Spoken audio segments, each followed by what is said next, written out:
안 맞고 자라서 그런가 억세다. 초장에 조금 육질을 연하게 야들야들하게 만들어야 나중에 가서 좀 잡기 쉽거든요. 다 구라를 쳤었는데 30상의 눈이 계속 이렇게 쳐다보는 거예요. 안녕하세요. 2016년에 한국에 와서 지금은 10년째 대한민국 국민으로서 살아가고 있는 탈북민 서윤경입니다. 반갑습니다. 제가 작년쯤인가 사주를 봤거든요. 근데 역마살이 많더라고요. 사주대로 살았구나. 북한에서 한국 온 것도 그렇고, 그리고 한국 와서도 막 이것저것 일을 하고 있는데 지금 뭐 거의 분기마다 바뀌고 있거든요. 그래서 사주대로 살고 있구나. 어린 시절 한국에서는 거의 뭐 할아버지 뻘이 그렇게 노셨더라고요. 고무줄 놀이, 딱지치기 막 이런 거 하면서 놀았고, 북한에 있을 때 스케이트를 탔었어요. 그래서 이제 스케이트 타던 기억?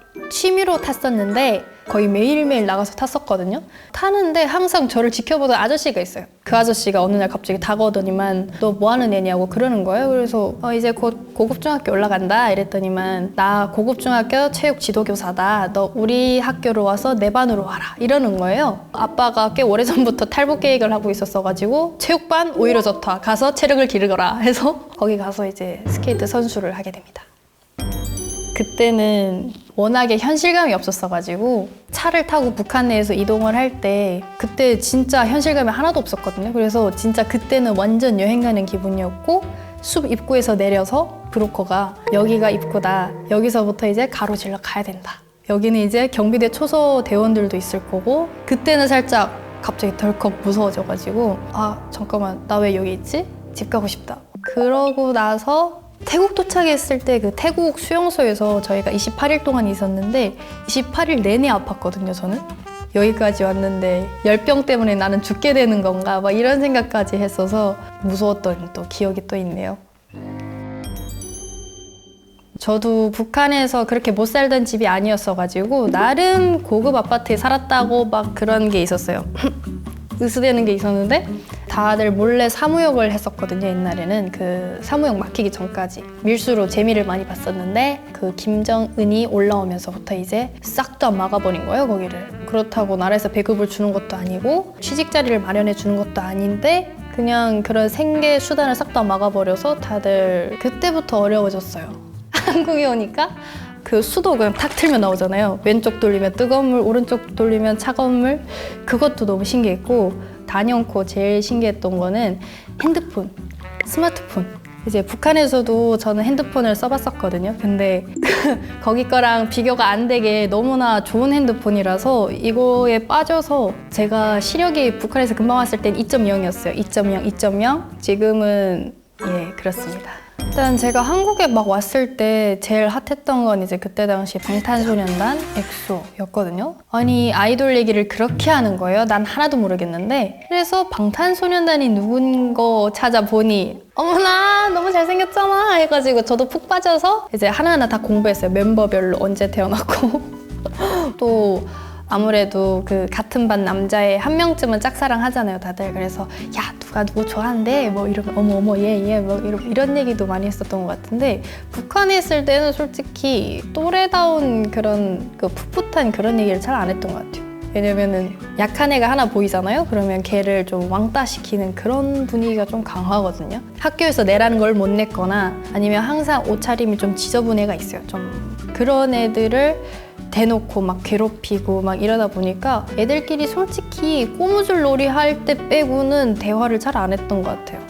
꼬무줄 놀이는 짝수가 있어야 되니까 롤 내전하는 것 마냥 이제 그때만 친한 척하고, 평소에는 일단 제가 중학교 때 그 갓 편입했을 때는 선생님이 갑자기 자기소개를 하라는 거예요. 그래서 북한에서는 난생 자기소개를 한 번도 해본 적이 없어서 솔직히 태어나서 첫 자기소개를 16살에 해봤습니다. 근데 한 번도 해본 적이 없고 선생님이 어떻게 하라고 말도 안 해주셔가지고 어떻게 할까 고민을 엄청 하다가 그냥 에라 모르겠다. 어차피 그때 사투리 엄청 심했었으니까 그래서 그냥 안녕 나는 서윤경이고 북한에서 왔어 했는데, 보통 조례 시간 애들 다 졸리고 집중 하나도 안 하고 또 공부하는 애들도 있고 막 그렇잖아요. 막 제각각 하던 거 하던 애들이 이러고 쳐다보는 거예요. 그래서 잠깐만, 북한에서 왔다고 말하면 안 됐나? 왜냐면은 하나원에 있을 때 탈북민 출신 학생들이 따돌림을 엄청 받는다, 괴롭히고 엄청 받는다, 뭐 이런 말을 너무 들었어가지고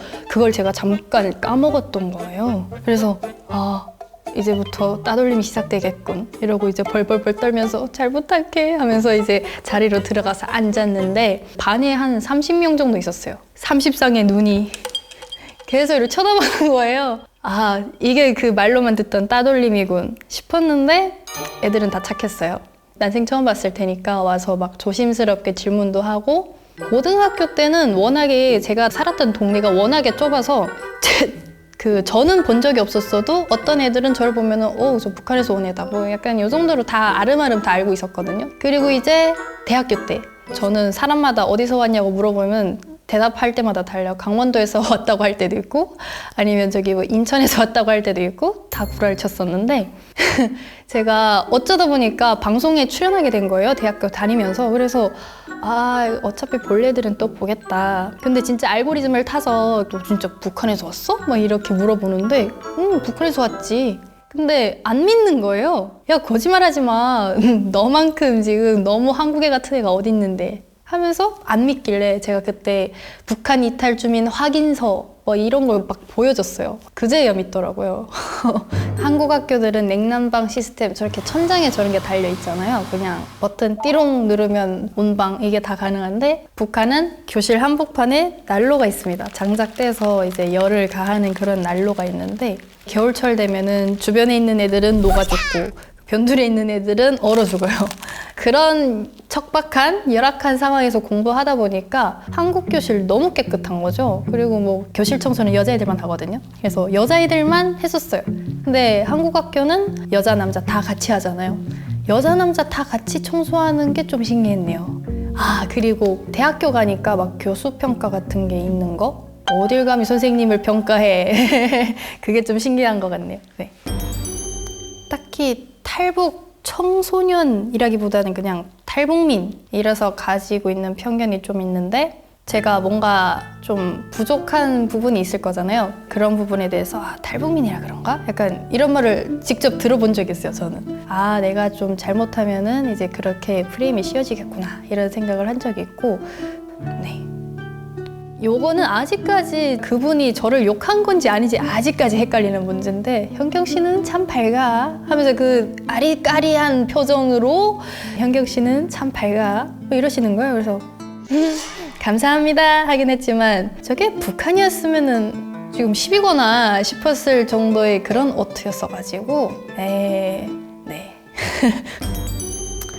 뭐 학생 때는 그랬다 치고 지금은 아무래도 10년째 잘 적응해서 살고 있으니까 최근에 가장 큰 고민은 이제 뭐 해먹고 사나 이런 거인 것 같네요. 뭔가 계속 방송 활동을 하고 있으니까 주변 사람들은 너 되게 열심히 산다, 보이는 모습을 보고 너 되게 열심히 산다, 뭐 약간 이런 식으로 생각을 하는 것 같은데 생각보다 그렇게 대단한 일을 하고 있는 것도 아니고 저는 이 길을 가는 게 맞나 계속 그런 의구심이 드는 거예요. 그래서 앞날에 대한 고민? 그냥 평범한 것 같아요. 그냥 다른 친구들 얘기도 들어보면은 뭐 해먹고 살지가 제일 큰 고민이거든요, 지금. 저도 아직까지 방황을 하고 있습니다.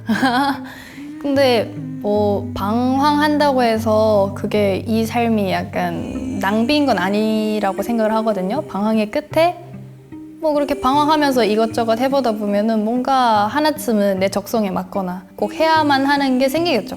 그래서 방황도 괜찮을 것 같은데요. 저는 휴학을 하게 된 거는 사실 그 계획에 있던 일이 아니었어요. 갑자기 휴학을 하게 됐고 저도 방황하던 찰나에 갑자기 유튜브 섭외가 시작되고 그러면서 저도 유튜브를 시작한 거라서 나쁘지 않다고 생각합니다. 그리고 뭔가 이대로 시간을 낭비하는 것 같다 싶을 때는 그냥 이런 알바 저런 알바 해보는 것도 괜찮은 것 같고요. 일단 돈이 있어야 뭐라도 하지 않겠습니까?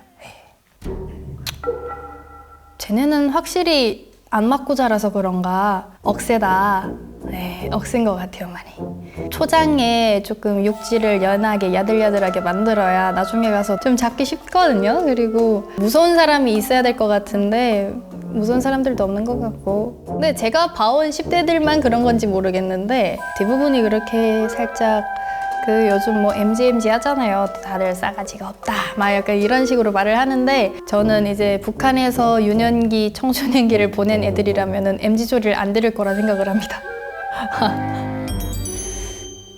뭔가 힘든 일이 닥쳤을 때 무너졌다가 다시 일어서는 사람이 강한 사람인 것 같아요.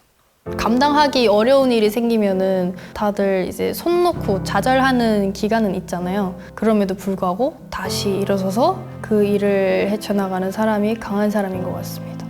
그냥 아빠를 보면서 저런 사람이 강한 사람이구나 싶었습니다. 아빠로서는 잘 모르겠고요. 예.